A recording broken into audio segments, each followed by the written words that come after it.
Welcome back, guys, to some more Doki Doki Purist Mod. We're starting off from dinner time, I guess. Courtesy of Sayori. Right after she's attempted to nurse me back to health. Let's see how good her food is. As soon as I enter my kitchen, I see Sayori sitting by the table. I see fresh slices of bread and 2 boiled eggs lying nearby. Sayori must have brought and prepared them while I was out cold. Her expression is solemn and distant, as it seems like she's lost in thought. She doesn't even notice me until I call out to her. First, let's eat. You need to regain your energy you lost. Alright. Did you prepare all of this? Yes. I wanted to make breakfast for you. Feeling touched by her kindness, I quickly dig in, and true to her word, I feel my strength returning. Despite my illness, my appetite seems to be unaffected.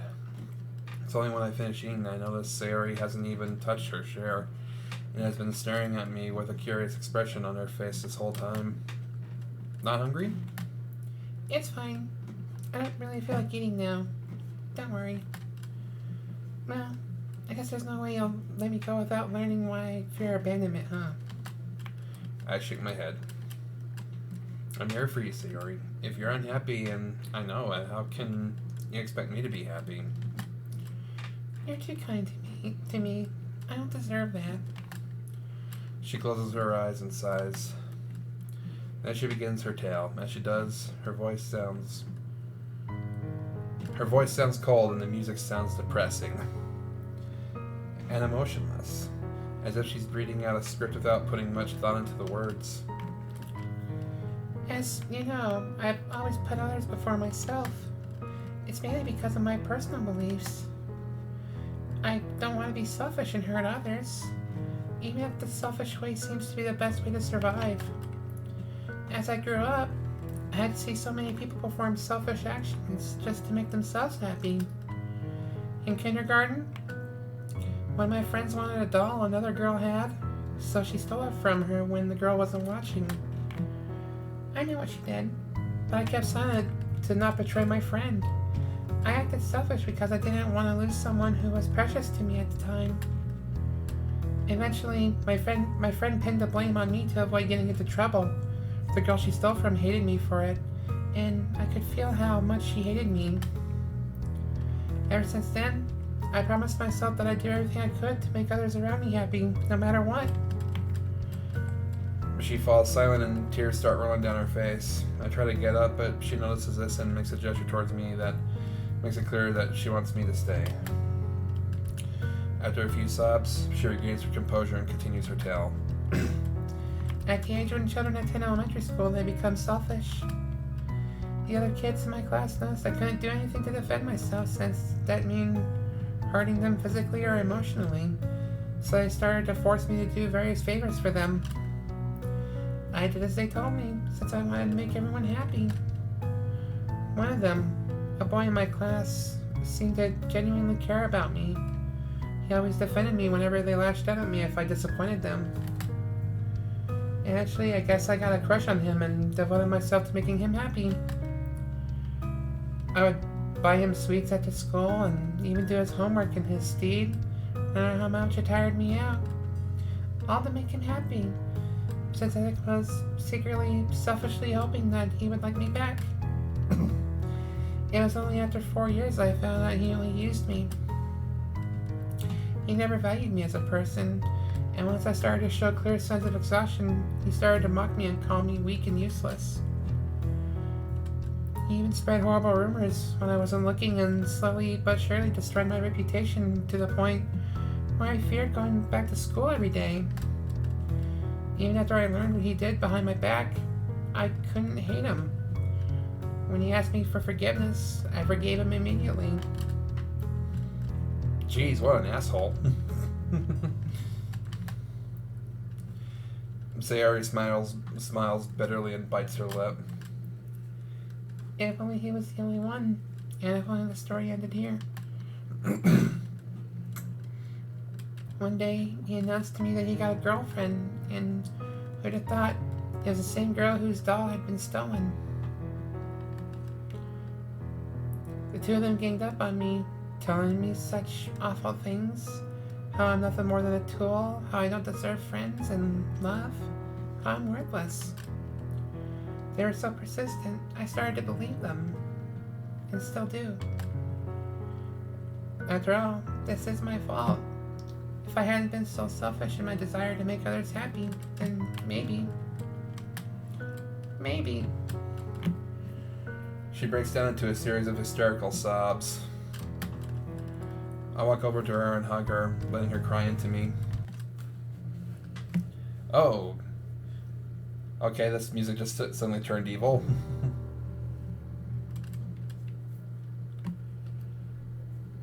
Uh-oh. I'm losing... these headphones suck.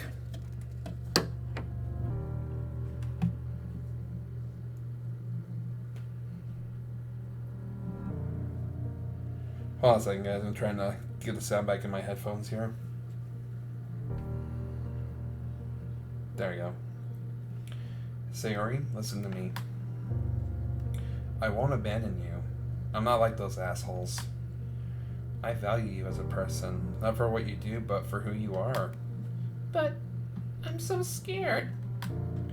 What if you end up finding someone better?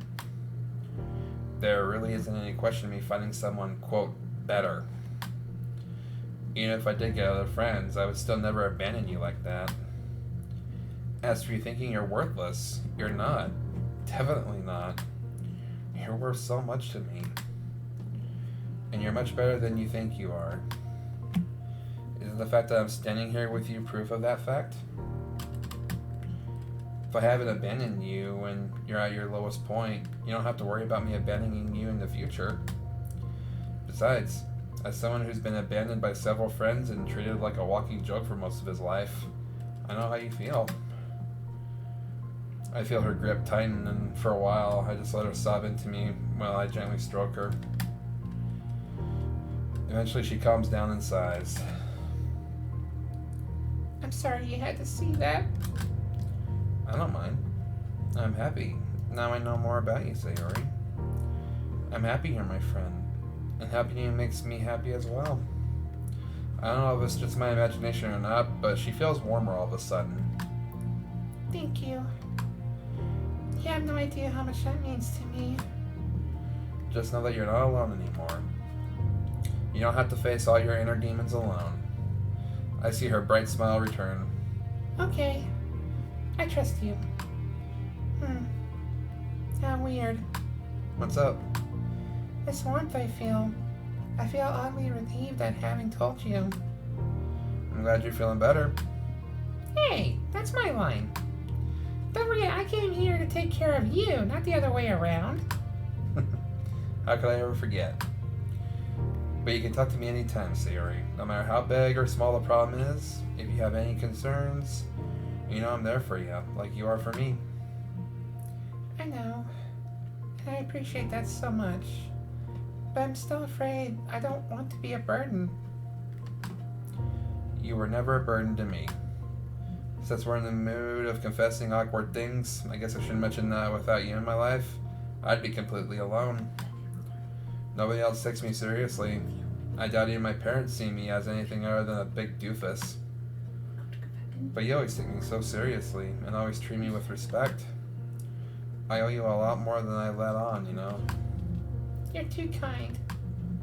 Hey, let's just end this now. I feel like my heart is gonna burst if we don't change the topic soon enough. Alright, what do you want to do? Please let me go back to taking care of you. I really enjoy it. I love the feeling of being useful to you. I let out a dejected sigh. Okay, fine. As I get up and I'm about to leave from my room, she calls out to me. Also, Heiji? She smiles at me. Thanks again.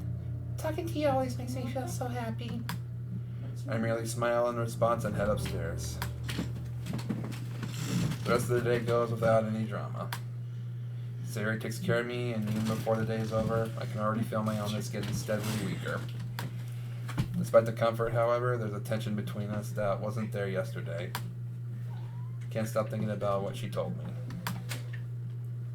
When she finally goes home, it's way past midnight, and as I'm about to go to sleep, I realize I have been a terrible friend to her.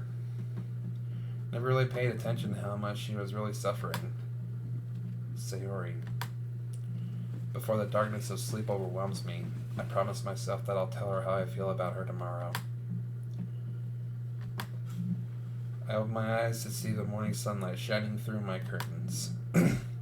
Sayori's caretaking seems to have worked wonders on me, since I don't even need to check my fever to know that, while it's not gone, yet it's significantly weaker. I slowly make my way out of bed. My legs feel weak, and I feel a little dizzy as I get dressed. I look at the time and figure that Sarah will be arriving any minute now, so I decide to head downstairs and surprise her. Half an hour passes as I make breakfast and wait for Sayori. However, she doesn't show up. I feel anxious as I look at the clock on the wall. She should have been here by now. We even made a promise. Did I push her too far?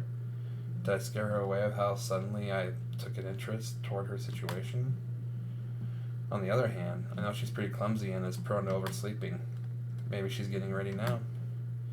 Despite my attempts to calm myself down, I can't shake off the feeling of anxiety that has appeared in my stomach. Should I call her, or would that only make me seem clingy? As I mentally debate with myself, I hear the doorknob turn. But the door doesn't open. I look out through the window and see Sayori standing outside my doorway with a very conflicted look on her face. Why is she hesitating?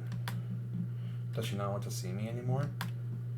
She's feeling with the key in her fingers, as if she's unsure whether or not it's right for her to open the door. Oh crap. I think I know what the problem is. She must have misinterpreted my words as if they were signs that I'm in love with her, and she clearly doesn't feel that way about me. I mean, why would she? And why does that line of thought hurt me so much? Could I actually be interested in her? No, that's not possible. I'd have noticed the signs over the course of the many years we've known each other. Besides, the risk would be too high. However, my thoughts get interrupted when she turns her eyes towards the window and sees me looking at her. Her eyes widen in fear. She backs off and runs away. The anxiety inside me takes over my logical thoughts. I grab my coat and rush after her without even locking the door. I run as fast as my weakened legs can take me, but it's not enough. Between my terrible stamina and Sayori being much faster than her looks would suggest, the distance between us only widens. At this rate, I'll lose her. I'm filled with fear-induced adrenaline as the thought of possibly losing my only friend without even knowing why I lost her. I start using whatever resources inside me to run faster. As she reaches the middle of the road, Sayori hears my wheezing, turns her head and sees me running after her. Her eyes widen in shock. The gap between us closes until she's right in front of me. Why? I gasp and my eyes also widen. However, they don't widen from seeing Sayori stop, but from the large truck that's coming toward her at full speed. No. At this rate, even if it sees her and the driver pulls the brakes, she won't escape unscathed if she doesn't move out of the way right now. Sayori, look out! Gathering all the energy left in me, I pounce like a cougar and tackle her out of the way. I use my own body as a cushion for her. The truck passes by, missing both of us by a few inches. I slowly open my eyes to see Sayori lying on top of me. She's conscious and unhurt, but still shocked. Upon realizing we're both safe, she gets off me without saying a single word. She tries to run away again, but I grab her hand and shake my head. Please don't run away. But she says nothing, but her expression tells me she won't resist anymore. Let's go somewhere less dangerous. Her whole body trembles, as does mine. I have never been more terrified in my entire life. For a second there, I thought I had permanently lost my only friend. When we're next to her house, I stop and let go of her hand. Sayori, What happened? Why did you run away like that? You could have been killed. Do you have any idea how scared I was? I'm sorry. It's just, I don't know how to act after what you said yesterday. How I'm worth so much to you. It scares me. I'm not used to it, and don't want people to care about and value me, but at the same time, I'm more afraid of losing you than I am of dying. I grab her by the shoulders and look her right in the eyes. Why are you so afraid of losing me when I've told you time and time again that you won't lose me? Please don't be afraid to tell me. She clenches her fist and tears start rolling down her cheeks. Okay, fine. The thing is, for the longest time, I have had feelings for you, Heiji. I stare at her, stupefied. All I can do is blink. That's why I came over yesterday. I wanted to see you and take care of you. I didn't really do it for you. I was selfish and did it too. You feel what? I never knew. Nothing could ever have prepared me for this. I'm sorry. I'll just leave. I promise you'll never see me again. You're too good for me. I've always felt that way about you to some extent. Ever since you repaired my stuffed toy when we were kids. When you were the only kid in the whole school who was nice to me. But for the last few weeks, my feelings for you have gotten even stronger than they were before. Sayori. That's why I asked you to join the literature club. I wanted a reason to spend more time with you. But then I started to worry. I know I'm not good enough. Besides, there's so many girls in the literature club, and all of them are better than me. Please, just forget I said anything. I don't want to lose you. If I can't be with you in a romantic way, at least I don't want to lose you as a friend. I pull her into a hug. Sayori, I've never felt happier. I feel the same way about you. What? Seriously? I nod. It's hard to describe, but lately she's become more and more important to me. When she said she had feelings for me, it made me happier than normal. I look her in the eyes. I've made up my mind about this. Whatever happens, happens. Sayori, you've always been special to me. But lately, I think I've started to notice that my feelings for you go beyond regular friendship. Heiji, Will you please go out with me? Sayori gasps and stares at me dumbfounded. Sayori? I'd love to, but are you sure you want this? I mean, I don't want you to do something you'll regret. To prove how I feel, I pull her into a deep hug. She returns it and holds me so tight that it almost hurts a little. She's clearly afraid to let go of me, just like I'm scared to let go of her. I feel her tears run down my neck, and I stroke her back, letting her cry out all her anxiety out. Before I know it, I feel my own eyes getting watery. Believe me, I want this. I think I've always felt this way too. I just was too dense to realize it. Sayori, I failed to finish my sentence before I, too, break down sobbing. And so, the two of us silently hold each other. The only sound that escapes from us both is our muffled sobs and frantic breathing. As I pull her closer, I can practically feel how fast her heart is beating. Both of us are trembling, both from fear and anticipation. Come to think of it, how did I not notice the signs until now? Sayori made me feel something completely different from what anyone else made me feel. I'd always written it off as friendship, but it seems I was underestimating my feelings. No, not underestimating. I misunderstood them completely. The shock of what just nearly happened was what finally made me realize what I really feel towards her. This is too much for me to handle. I'm both happy and scared. I'm sorry. Don't apologize. It's hard to explain, but I'm happy because I'm so scared. I think I'm scared of love. Same here. Sayori, I'll ask you this. Will you be my girlfriend? Sayori looks up at me with teary eyes. I want to, but Uh-oh. I can't. Not with how I feel about myself. If I don't love myself, how can I really expect any relationship to end well? Even so, I don't want this moment to end. An idea suddenly forms in my head. Wow, you're thinking? That's a bad sign, everyone. How about this, then? Why don't we try to be in an informal relationship? Informal relationship?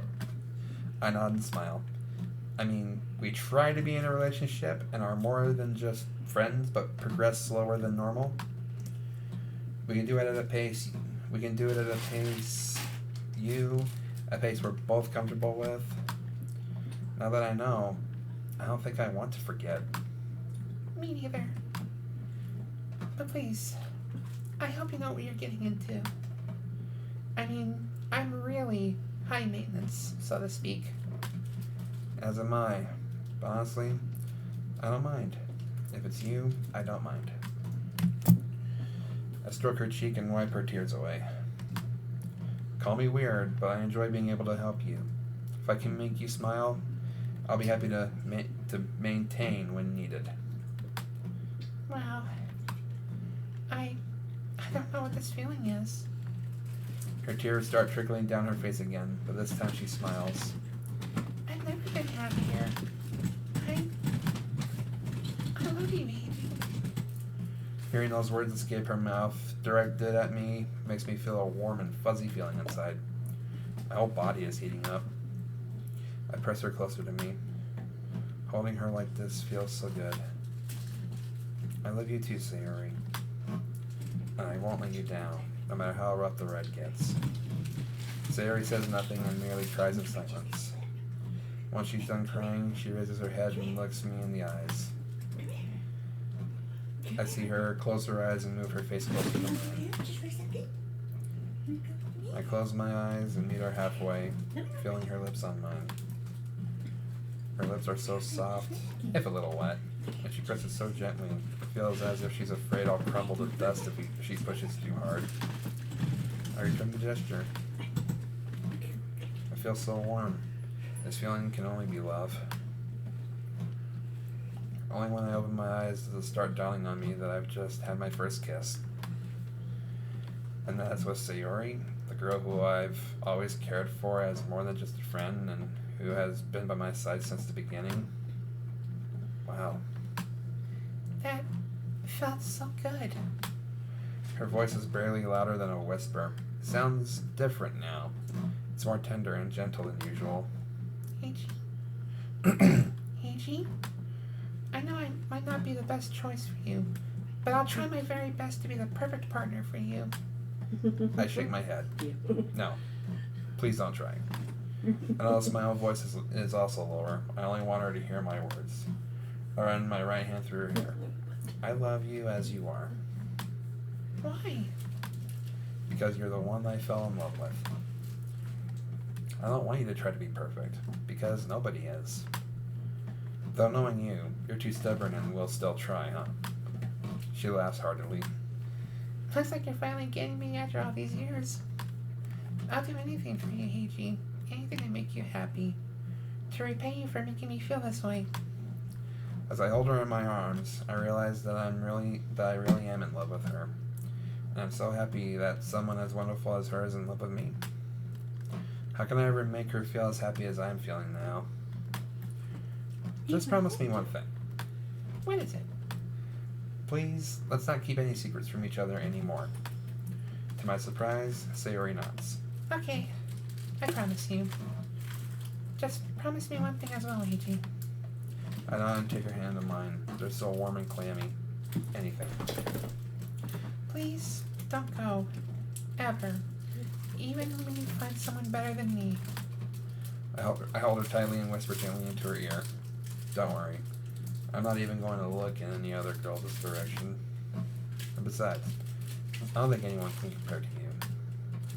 You've always been there for me, and I want to be there, and I want to be with you. Nobody else.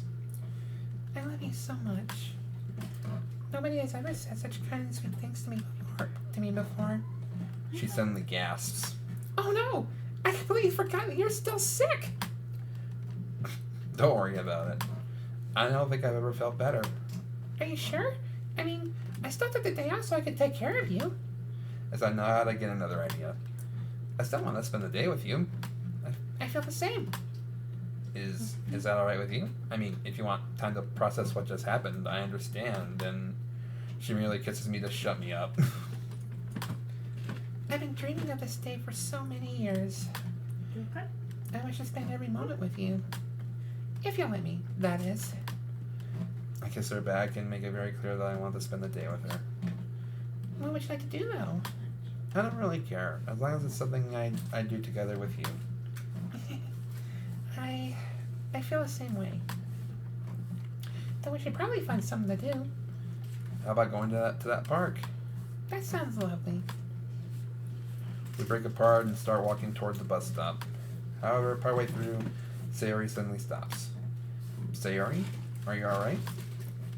Hearing the concern in my voice, she merely smiles a gentle smile. I'm fine. It just hit me that this is the first thing we're doing as a couple. Don't stress yourself. We can take it as slow as you want. I know. I'm just excited, I guess. Me too. I'm excited and a little nervous. I don't want to mess up on the first day. Well, let's go so we don't miss the bus. She nods and we walk side by side. I notice that at some point we start holding hands. Feel my cheeks heat up. I enjoy holding hands with her. And this is how our time together as a couple begins. We spend a lovely yet somewhat awkward day at the park. Two of us just walk together holding hands. We notice that there are several other couples walking around, and I think the sight makes Sayori feel just as self-conscious as me. Eventually, Sayori stops and sighs. They look so happy together. She bites her lip before continuing. Do you think, I know what she's about to ask, and I just nod before running my fingers through her hair and gently ruffling it. Yes. I think one day we'll reach the point where we can be like them. It's so unfair. I'm really happy with you, but as we were on our way, all these thoughts ran through my head. I'm so scared this won't last. Neither of us wants it to end, right? She merely nods. But I don't think any of them have something like this holding them back. I shrug. Maybe they do, maybe they don't. If there's anything I've learned from the last week, it's that you can never tell what a person's really like on the inside, even if you've known them your whole life. Yeah. I can't explain how much I want to make her smile and understand how much she means to me. So I merely pull her closer and hug her. Just tell me when things get too awkward, okay? I will. You too. Her expression suddenly darkens. Still, I guess our friendship is ruined.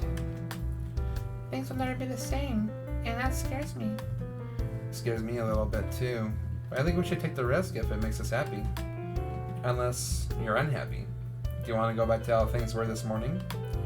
I don't. We can say we're just two friends spending time together. Yeah, that would be nice. But I don't know if I want to be just friends. No matter how I think about it, I lose. I guess life's unfair like that. It doesn't have to be that way. It's only over if you give up. And I'm determined to go the extra mile for you. Is it only because you got feelings for me? No. I love you in more ways than just romantically. I love you as... Before I can finish my sentence, she kisses me and holds me close. No matter how I try to think about your flaws, you seem so perfect. It's like you're a dream. Sayori. I'm happy you love me, but I feel like I don't deserve your love. I have so many flaws that I hate, and I'm afraid I'll just be a burden to you. We sit down on the grass. A calm breeze blows at us. Worse, I'm afraid I'll just be replaced when you find someone better. She rests her head on my shoulder. I'm sure you realize just how ridiculous that fear is. If I didn't want to be with you, would I have spent all those years as your friend? And now, I want to spend even more time with you. Sayori breaks apart from my embrace and lies down on the grass with her eyes closed and her face turned towards the sky. Hey G, what's the weather? Huh? It's a sunny day. A bitter smile creeps across her face as she speaks in a whisper, as if to make it clear that the words she's about to say are meant for my ears only. Maybe it is, but for me, all I see is a black rain cloud that covers the sky. I see a small crack in the cloud with a tiny ray of sunlight trying to break through. But because of the sun trying to break through, the rain clouds send a terrible storm on the horizon. It's coming towards me at full speed. The freezing rain, the cold wind. Before she can continue, I lay down next to her and put my arms around her. I press myself up against her so she can feel my warmth. It's slowing down.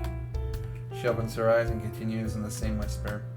When you touched me, the storm slowed down. But only for a little bit. That's good. That means we still have a fighting chance. But it doesn't stop the rain from pouring down. But sunshine and rain makes a rainbow. Close your eyes and focus on the sun. Can you see it? Sayori closes her eyes and falls silent for a few minutes. I can see the faint hint of a rainbow in the far distance.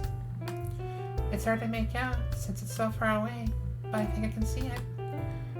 I press my lips against hers and caress her face. My head would have been filled with rain clouds as well if you weren't there for me when we were kids. You gave me a reason to keep going. If you could drive the rain clouds out of my head, then I'm certain I can do the same for you. I feel her fingers intertwine with mine. I think if anyone can do it, it's you. I should be well enough to return to school tomorrow. I can't wait to walk there with you. That would be nice, yeah. But I think it's better if we had our relationship. I feel so uncomfortable from the thought of the others finding out. If that's what you want, I'll try my best. Though the thought of being in a relationship with you makes me very happy. It's weird. That thought makes me happy as well. Not because I make you happy, but because it's something I want. My love is selfish. I don't mind. You've been selfless for too long. I think you should allow yourself to be a little selfish. If you can't, then try to be selfish for my sake. You mean, make you happy by taking care of myself? Exactly. How would it make you feel if I didn't take care of myself? I'd be beyond worried. She scans me with her eyes. Oh, okay. I'll try, but only if you do it together with me. As soon as she finishes talking, I hear a loud growl from her stomach. My stomach makes the same noise right after that, and I suddenly remembered that I never ate breakfast. I guess you didn't eat either, huh? I didn't. That won't do. We should find something to eat then. I nod. Can we maybe wait 5 more minutes? This feels so comfortable. A bright smile appears on her face. Of course. Thank you. I want to cherish this moment as well. The quote 5 minutes ends and end up turning into an hour. Alright. I'm going to call this one for this episode, guys. Big revelation there. And I'm glad that she's being more open about these sort of things. If you enjoyed, leave a like. Comment down below. Subscribe if you're new. Link to the playlist in the description if you want to check this out from the beginning. And as always, I'll see you guys in the next video. Take care.